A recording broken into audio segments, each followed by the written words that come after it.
Donc oui, on connaît tous l'actualité depuis hier soir sur le plan sanitaire concernant l'ensemble du pays, plus spécifiquement concernant les clubs de foot depuis ce matin sur la partie du foot professionnel Ligue 1, Ligue 2, et puis après il y a le volet de l'entreprise avec notamment le centre d'information que l'on a décidé de fermer ce matin.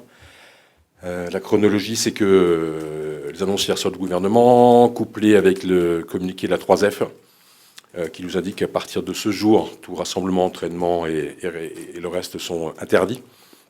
Et comme on parlait de ça, il n'y a pas d'école. École, collège, lycée, université. Et donc, ça nous apparaît naturel de prendre la décision de fermer le centre de formation. Donc, c'est la première chose qu'on a fait ce matin. Et avec un volet très opérationnel, de s'assurer que chaque jeune joueur du centre puisse rentrer, alors pour les mineurs bien sûr, puisse rentrer chez lui, et puis pour les autres d'organiser les déplacements. Alors pour certains c'est assez facile, pour d'autres c'est plus compliqué, mais tout est en ordre de marche.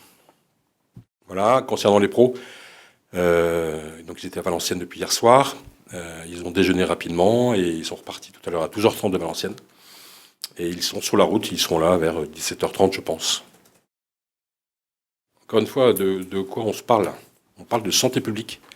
Une fois qu'on a dit ça, je raisonne moi aujourd'hui en tant que professeur d'un club de foot professionnel qu'en tant qu'employeur responsable des salariés du Stade Malherbe. Donc la seule chose qui m'importe, c'est la santé des uns et des autres.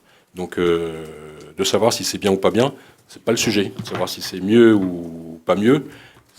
Encore une fois, c'est pas comme ça qu'on doit ni raisonner, ni se poser la question. C'est pas de savoir si le championnat va être faussé ou pas faussé. La seule chose qui est importante, c'est de préserver, d'une part, la santé des uns et des autres, et de surtout créer les conditions pour que les gens qui seront malades puissent être accueillis dans les meilleures conditions, que ce soit dans les hôpitaux, les cliniques et ailleurs. Quand on s'est réunis ce matin de bonne heure, donc d'une part, on a commencé par le sujet du centre de formation, encore une fois, puisqu'il était lié avec des décisions de la 3F. On avait 3 axes sur lesquels on a travaillé. D'abord, les joueurs du centre, comment s'assurer qu'ils puissent rentrer auprès de leur famille.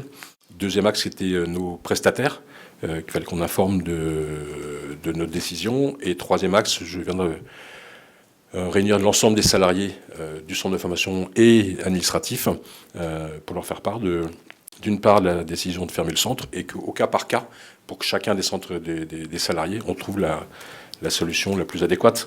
Il y a typiquement des services qui vont s'arrêter pendant quelques temps. Et donc pour chacun des salariés, on regarde en ce moment quelle solution est la meilleure. Certains, je pense aux éducateurs, ont des heures de récupération, voire des jours de récupération qu'ils ont cumulés depuis le début de la saison.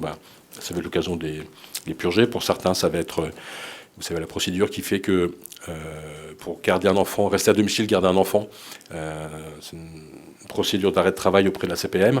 Donc pour certains, ce sera ça. Pour d'autres, ce sera des CP.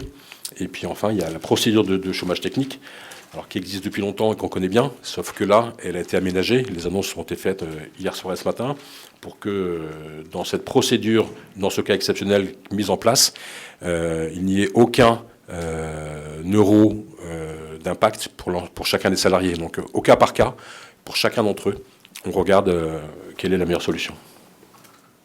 Et on le fait à la semaine. Bon, le vrai sujet de cette histoire, c'est qu'on ne sait pas combien de temps ça va durer.